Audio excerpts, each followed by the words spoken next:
بسم الله الرحمن الرحيم. الحمد لله رب العالمين، نحمده ونستعينه ونستغفره ونؤمن به ونتوكل عليه، ونعوذ بالله من شرور أنفسنا ومن سيئات أعمالنا. من يهده الله فلا مضل له، ومن يضلله فلا هادي له. ونشهد أن لا إله إلا الله وحده لا شريك له، ونشهد أن سيدنا ونبينا وحبيبنا ومولانا محمدًا عبده ورسوله، صلى الله تعالى عليه وعلى آله وأصحابه وأزواجه وذرياته وجميع أهل بيته، وبارك وسلم تسليما كثيرا.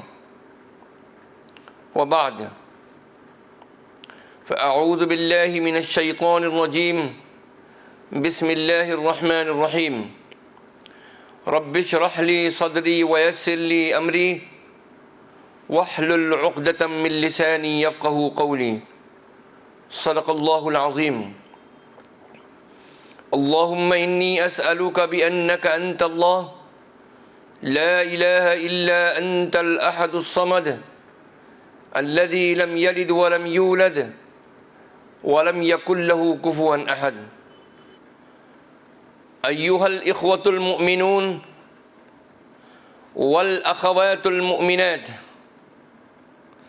موضوع خطابنا اليوم الحج ومكانته في الإسلام.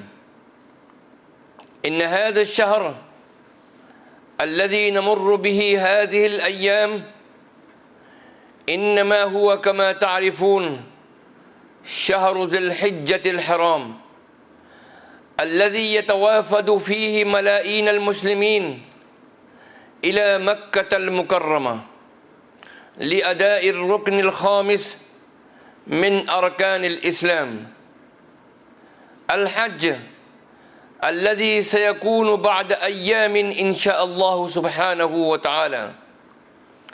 فينبغي أن نتكلم اليوم عن هذا الركن العظيم وأهميته ومكانته في الإسلام. أيها الإخوة، الحج لغة القصد، واصطلاحا قصد البيت الحرام لأداء أعمال مخصصة في زمن مخصوص لمن استطاع إليه سبيلا، وهو الركن الخامس من أركان الإسلام، فرضه الله سبحانه وتعالى على كل بالغ مستطيع.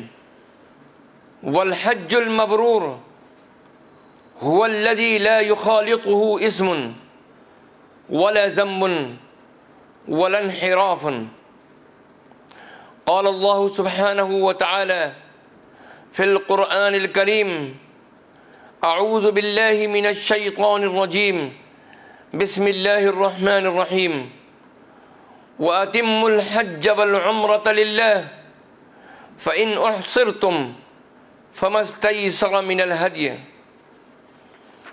الحج أشهر معلومات، فمن فرض فيهن الحج فلا رفث ولا فسوق ولا جدال في الحج، وما تفعلوا من خير يعلمه الله، وتزودوا فإن خير الزاد التقوى، واتقون يا أولي الألباب.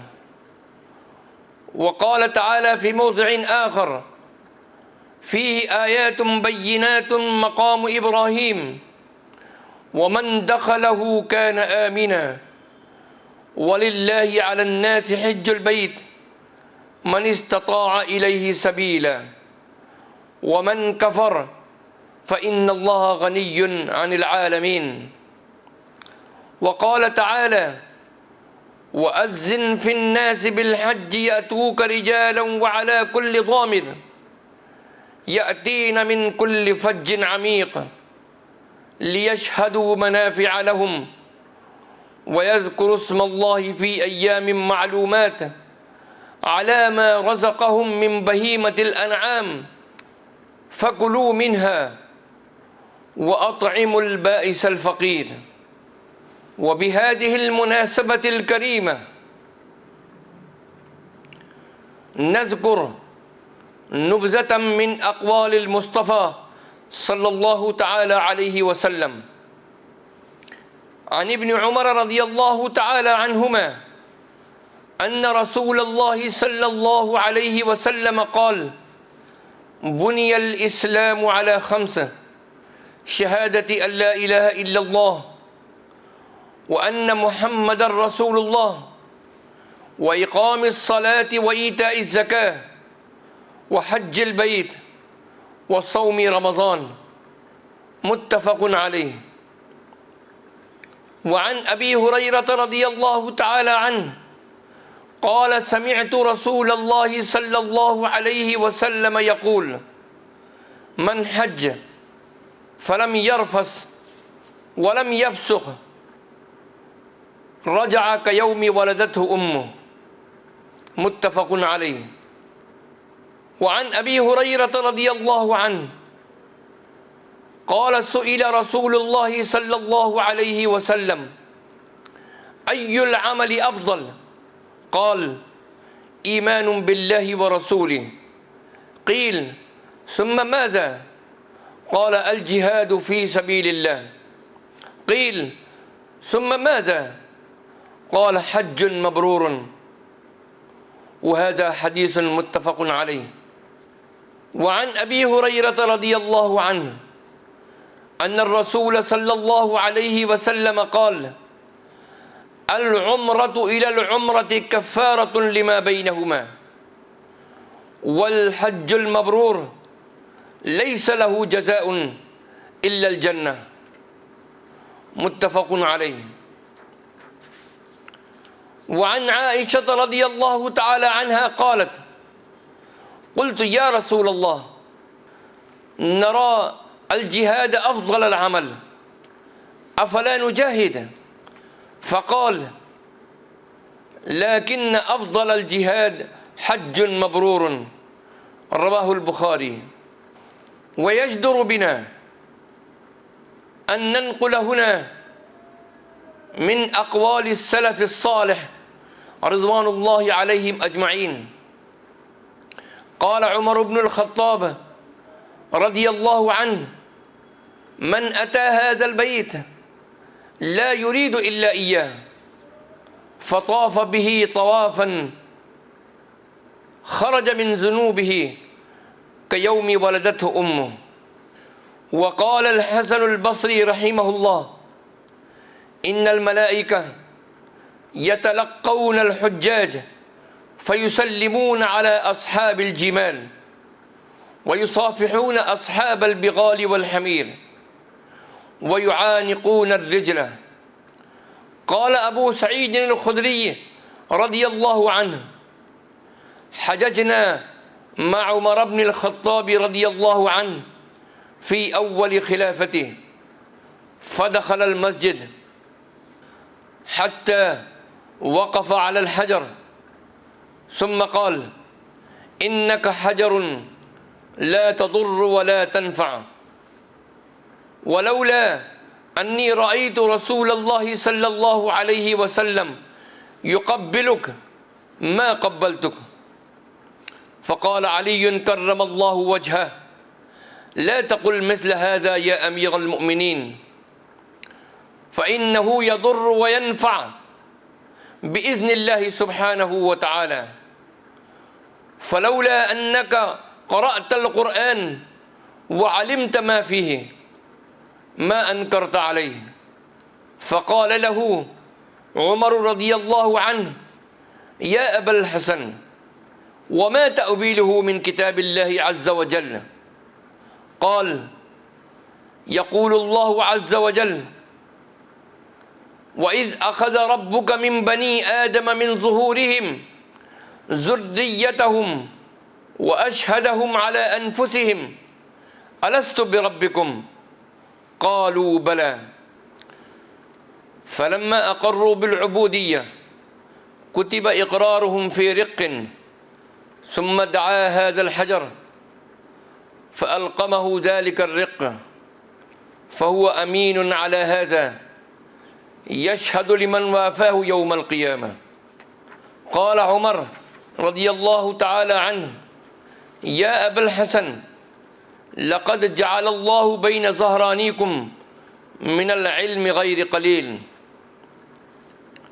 فالحج في الفقه قصد البيت الحرام في مكة المكرمة لأداء الركن الخامس من أركان الإسلام، وقد فرضه الله سبحانه وتعالى على كل قادر مكلف.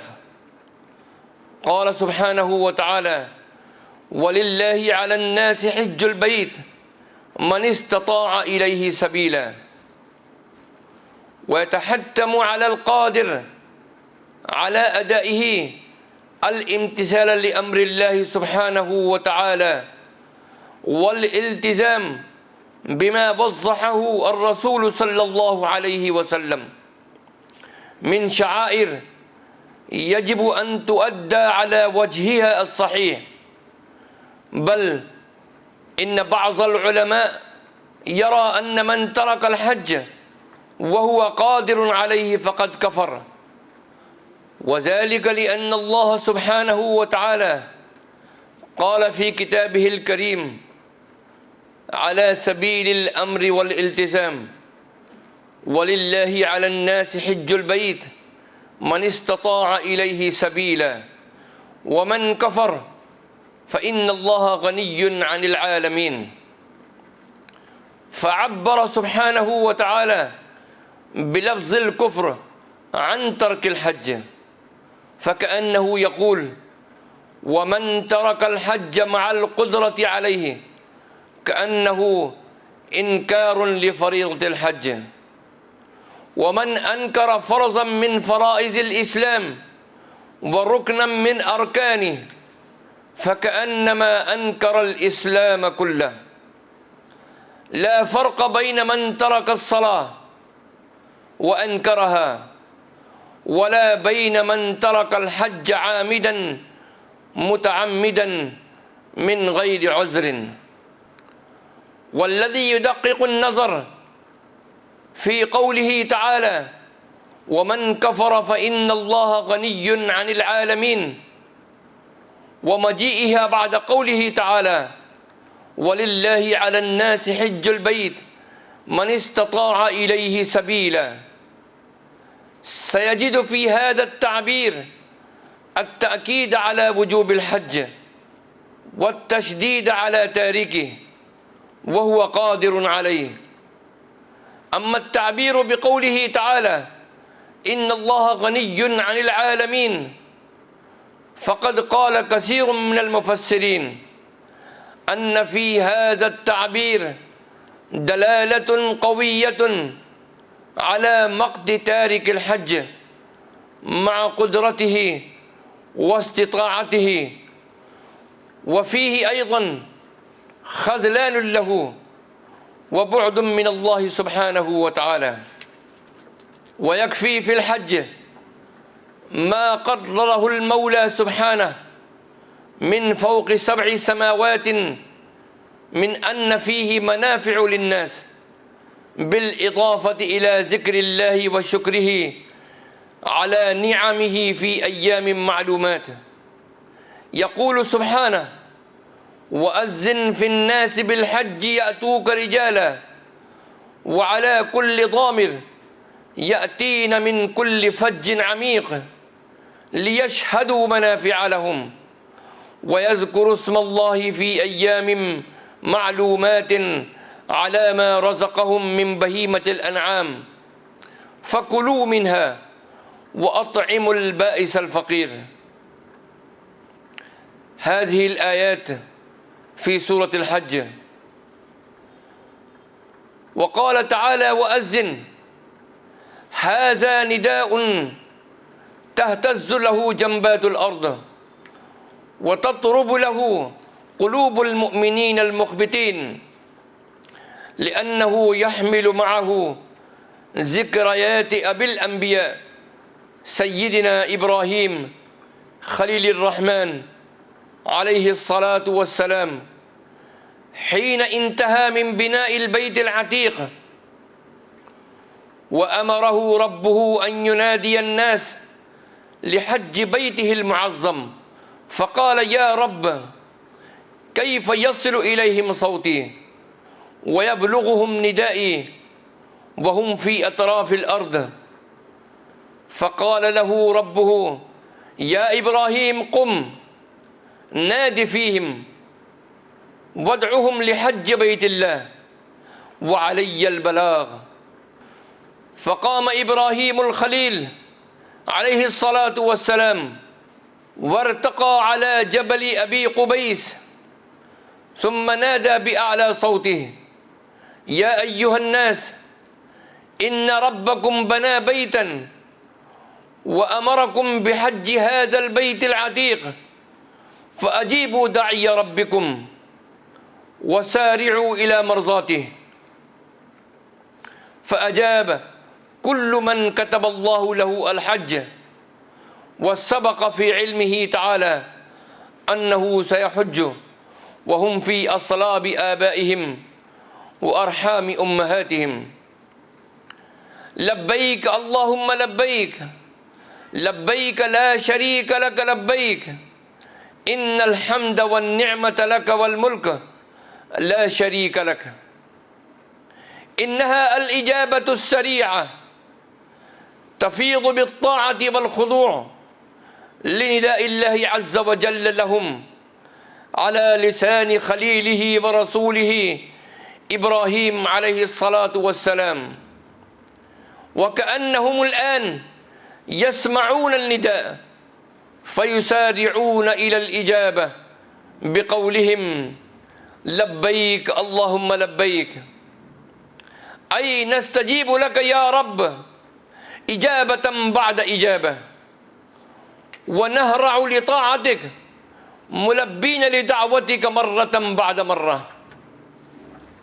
فيا لها من طاعة سريعة تتلقى فيه وفود الرحمن على أرض الإيمان استجابة لأمر الله العلي الكبير: وأذن في الناس بالحج يأتوك رجالا وعلى كل ضامر يأتين من كل فج عميق.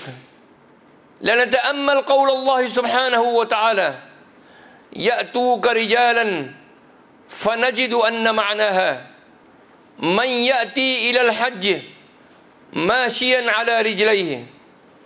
وكذلك قوله تعالى: وعلى كل ضامر، والضامر هو البعير الهزيل من التعب وكثرة الترحال. وقد استدل بعض العلماء بالنص السابق على جواز الترحال إلى الحج ماشيا على الأقدام، ولكن فريقا من العلماء يعطي الأفضلية لمن حج راكبا اقتداء بالنبي صلى الله عليه وسلم، فإنه حج راكبا مع كمال قدرته عليه الصلاة والسلام.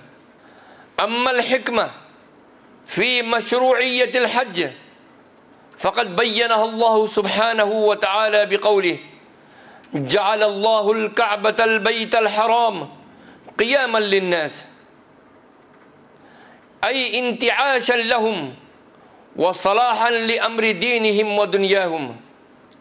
ففي الحج تجريد للنفس التي تتعلق بمظاهر الحياة الدنيا على الخطوط الكاذبة، وفي الحج أيضا تقوية للإيمان وصقل للجوهر الروحي وتغذية للشعور بمشاهدة البيت الحرام وتذكر عهد النبوة. كما أن الحج فرصة طيبة للتعارف والتآلف وهو سبيل ممهد لتبادل المنافع المختلفة وتنشيط حركة التجارة والعمل وإغداق الخير العميم على سكان تلك البقاع المقدسة. وفي الحج أيضا تأكيد للأمم الأجنبية وإشعار لهم بما للمؤمنين من قوة الرابطة ووحدة الدين.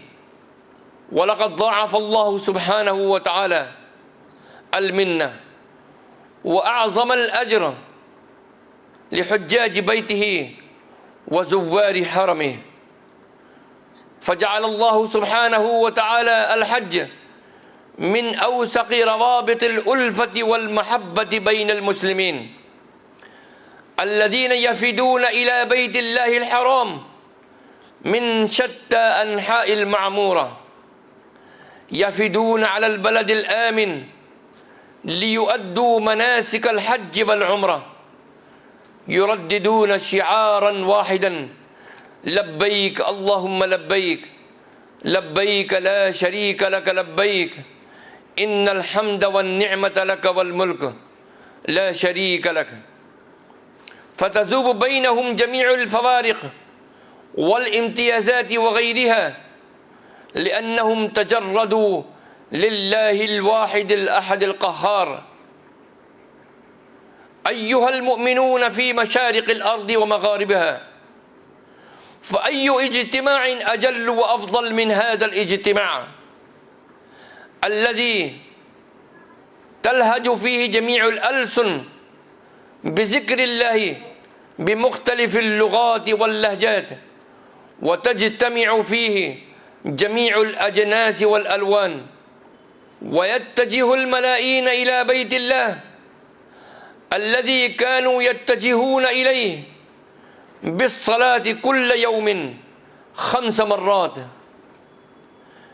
إلى قبلة واحدة هي الكعبة المشرفة، يتحركون حركة واحدة في القصد والاتجاه. وتظهر في مناسك الحج جميع أنواع العبادات البدنية والمالية والاجتماعية، وفيه يتحقق قول الرسول صلى الله عليه وسلم: مثل المؤمنين في توادهم وتراحمهم وتعاطفهم كمثل الجسد الواحد إذا اشتكى منه عظم تداعى له سائر الجسد بالسهر والحمى. ومن خلال ذلك تبرز الوحدة الإسلامية في أسمى صورها المستفادة من قوله سبحانه وتعالى: يا أيها الذين آمنوا اتقوا الله حق تقاته ولا تموتن إلا وأنتم مسلمون واعتصموا بحبل الله جميعا ولا تفرقوا واذكروا نعمة الله عليكم إذ كنتم أعداء فألف بين قلوبكم فأصبحتم بنعمته إخوانا، حيث يتبادل الوافدون الأفكار والمعلومات وتتقارب وجهات النظر بين علماء الأمة وقادتها وساستها. والمسلمون اليوم وهم أحوج ما يكون إلى التقارب والتآلف والتضامن والوحدة، فقد آن الأوان أن تكون أعيادنا الإسلامية ومناسباتنا الشرعية واجتماعاتنا الدينية إضافة إلى ما تحقق من غاياتها الأصلية ومقاصدها الشرعية، مناسبات وفرصا متاحة لترسيخ الوحدة وتعميق جذور المحبة والألفة وتقليص أسباب الفرقة والاختلاف والبغضاء. فنتوجه إليك يا رب العالمين وندعوك أن توفقنا لما تحب وترضى، واجعل آخرتنا خيرا من الأولى، وأن تقبل أعمالنا، وأن تجعلها ذخرا لنا في الآخرة. آمين يا رب العالمين. والصلاة والسلام على النبي الكريم، والسلام عليكم ورحمة الله وبركاته.